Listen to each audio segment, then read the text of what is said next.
Daily Life with me. So for today's vlog, tayo ay pupunta ngayon ng garahe dahil tayo kukuha nga ng budget. Wala talaga sa loob ko ang mag-vlog ngayon, pero nga yung supportive kong pinsan ay mag-vlog nga daw ako ngayon. So ngayon, eto nga, may vlog nga tayo today. So isi-share ko nga lang sa inyo yung mga ganap namin sa buong maghapon na nandito na nga kami ngayon sa May Maugat. At sa mga nagtatanong nga kung lumipat na nga kami ulit sa May Maugat, yes po, lumipat na nga kami sa kadahilanan na kaming dalawa na nga lang ni Lira yung natitira nga doon sa May Hulo, kaya naman umuwi na nga lang kami ulit sa May Maugat. Yun lang naman talaga yung dahilan, kaya naman binitin ko pa kayo nung class vlog ko.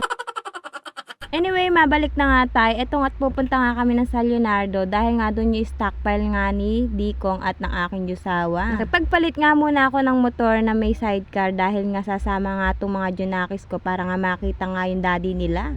At sumama nga din pala yung Mother Earth ko para nga malibot nga daw siya. At fast forward na dito na nga kami sa may stockpile at eto nga naabutan nga namin yung asawa ko. Nagtatanggal nga siya ng buhangin dito sa may truck nga nila. Oh, may magtatanong na naman yan, bakit nandyan yung asawa ko? Nag-resign nga yung asawa ko sa Baguio at huwag nyo nang alamin kung bakit. Charis. So ayun na nga, inaantay na nga lang namin matapos magdiskarga yung asawa ko at kukunin na nga namin yung budget namin dahil wala na nga kaming budget. At eto nga, amaze na amaze nga tong ambo ko dahil nga ang daming ang truck na nakapaligid dito. At hinahanap nga niya si Pepa kung nasaan. At nung nakita nga namin yung truck na dinadrive nga ni Dikong ay nilapitan nga namin. At sasakay nga daw tong dalawa kong Junaki sa may truck niya.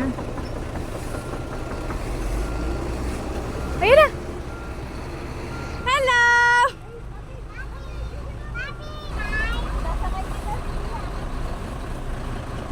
Wow!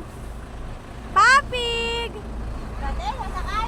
Ayun na nga, inakyat ko na nga dyan si Bujong dahil nga umambon at nakigaya nga tong si Bia na takot at takot naman dito sa may truck. Saglit nga lang umakyat sila Bia doon and after nga nun ay binaba ko na nga rin dahil nga lumalakas na nga yung ambon at baka nga abutan nga kami ng malakas na ulan. Sumilong nga muna kami dito. Gusto ko na nga sanang kunin yung kukunin ko nga sa asawa ko, yun nga lang nga doon nga yung boss nila kaya naman nahihiya siyang huminto kaya inantay nga muna namin matapos yung ginagawa niya. Sabik na sabik nga tong si Bia na makita yung daddy niya at gusto pa nga niyang akapin. Yun nga lang napakadumi ng daddy niya. Natatawa nga ako sa sinasabi ni Bia nung umuwi nga kami at naaawa nga daw siya sa daddy niya at hindi niya naikis at dirty. Paano ba naman gustong gusto nga kumalik nga ng anak niya hindi nga niya pinahalik dahil nga madumi nga siya. Natutuwa nga ako kay Bia nung sinabi niya sa akin yun dahil nga nakikita niya siguro na nahihirapan niya yung daddy niya. After nga namin makuha yung budget nga namin ay umuwi na nga rin kami dahil nga hindi pa nga kami kumakain ng mga time na yan. Dahil nga tanghalian na nga nung nagpunta nga kami doon sa may stockpile. For the healthy living nga muna ang atake nga namin ni Lira dyan dahil nga nagda-diet nga kami kuno dyan.